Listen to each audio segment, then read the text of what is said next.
बीड जिल्ह्यातील केज तालुक्यामध्ये मस्साजोग इथं सरपंच संतोष देशमुख यांची निर्घृण हत्या करण्यात आली। आज त्याला 1 वर्ष पूर्ण झालंय। सरपंच संतोष देशमुख यांचं अपहरण करून त्यांची अमानुषपणे हत्या करण्यात आली होती। या घटनेला 1 वर्ष लोटलंय, तरी देशमुख कुटुंबियांच्या डोळ्यातले अश्रू काही थांबलेले नाहीयेत। त्यांच्या मनातला जो न्याय होता त्याची अजूनही त्यांना प्रतीक्षाच आहे। दरम्यान सरपंच संतोष देशमुख यांच्या हत्येला वर्ष पूर्ण होत असले तरी या प्रकरणातील मुख्य आरोपींपैकी एक असलेला कृष्णा अंधळे हा अजून सुद्धा फरार आहे। इतर आरोपींना अटक करण्यात आली आहे, ज्यात मुख्य सूत्रधार वाल्मिक कराड आहे। या क्रूर हत्येनं राज्यभर खळबळ उडवून दिली होती आणि या प्रकरणामुळे तत्कालीन मंत्री धनंजय मुंडे यांना राजीनामा सुद्धा द्यावा लागला होता।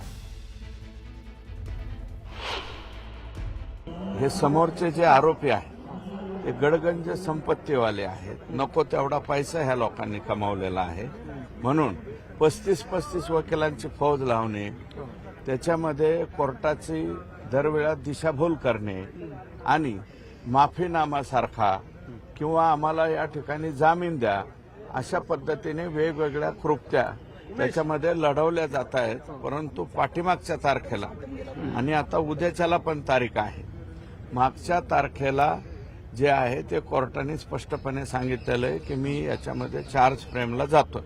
चार्ज फ्रेम केल्याशिवाय यांना सजा ही सुनावली जाणार नाही। हा सगळा तपासाचा फार्स केला जाईल, कारण सत्ताधारी पक्षाच्याच एका नेत्याच्या भोवती त्यावेळेला आरोपाची राळ उठली होती।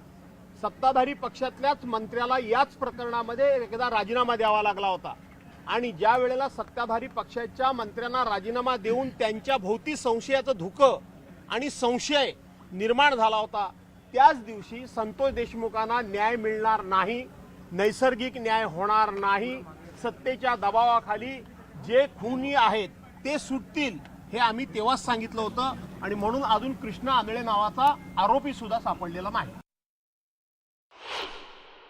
नाही बघा, अजूनही तो आंधळे नावाचा त्यातला आरोपी पकडला गेला नाही। तो कुठे आहे त्याचा पत्ता नाही, मेला आहे की जिवंत आहे, कुठे लपला आहे।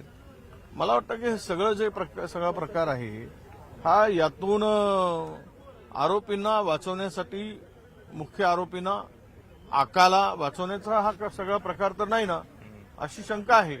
कारण त्या दृष्टीनंच आपल्या चौकशीची गती मंदावली आहे। आत्तापर्यंतच्या तपासामध्ये जे 3 मुद्दे सन्माननीय सदस्यांनी या ठिकाणी उपस्थित केले, त्यात फॉरेन्सिकचा जो रिपोर्ट आलेला आहे त्या रिपोर्टप्रमाणे त्या डॉक्टर महिलेने जे काही तिच्या हातावर लिहिलेलं आहे ती तिचीच हँडरायटिंग आहे या संदर्भात निष्पन्न झालेला आहे, तसा रिपोर्ट आलेला आहे। दुसरा जो काही विषय या ठिकाणी त्यांनी मांडला की हे जे काही आरोपी आहेत त्या आरोपींनी दबाव आणला का, तर मुळामध्ये या सगळ्या केसमध्ये हे जे पोलीस अधिकारी बदने आहेत, या बदनेंचं एक प्रकारे जी काही आता आपल्याकडे माहिती आलेली आहे, चॅट्स आलेले आहेत, त्या सगळ्या ह्याच्यात तिची फसवणूक करून आणि शारीरिक शोषण केल्याचं आपल्याला लक्षात येत आहे बदनेंनी। आणि त्यातनं मग म्हणजे लग्नाचं आमिष दाखवणं वगैरे अशा सगळ्या गोष्टी झालेल्या त्यात लक्षात येतात आणि त्यातनं नंतर मात्र वेगळी भूमिका या बदनेंनी घेतलेली दिसते। एक प्रकारे तिचं शोषण त्यांनी केल्याचं लक्षात येतं आणि दरम्यानच्या काळामध्ये जी काही त्या ठिकाणी वेगवेगळ्या प्रकारे, कारण ती मेडिकल ऑफिसर होती, तर मेडिकल मध्ये ज्यावेळेस एखाद्या आरोपीला अटक होते त्यावेळेस तो अटकेकरता फिट आहे की नाही या संदर्भातला रिपोर्ट घ्यावा लागतो। तर अशा प्रकारचे काही रिपोर्ट्स हे त्या डॉक्टर महिलेने फिट दिले आणि म्हणून पोलिसांनी एक मोठं पत्र हे त्यावेळी त्यांचे जे वरिष्ठ आहेत त्या वरिष्ठांना लिहिलं की बाबा अत्यंत महत्त्वाच्या गुन्ह्यांमधले हे सगळे गुन्हेगार आहेत आणि यांना अनफिटचं सर्टिफिकेट दिलं जातं आहे। आणि मग त्याच्यावर चौकशी झाली, तिने देखील आपलं पत्र लिहिलं, पण ही सगळी जी बाब आहे ही 5 महिने आधीची आहे।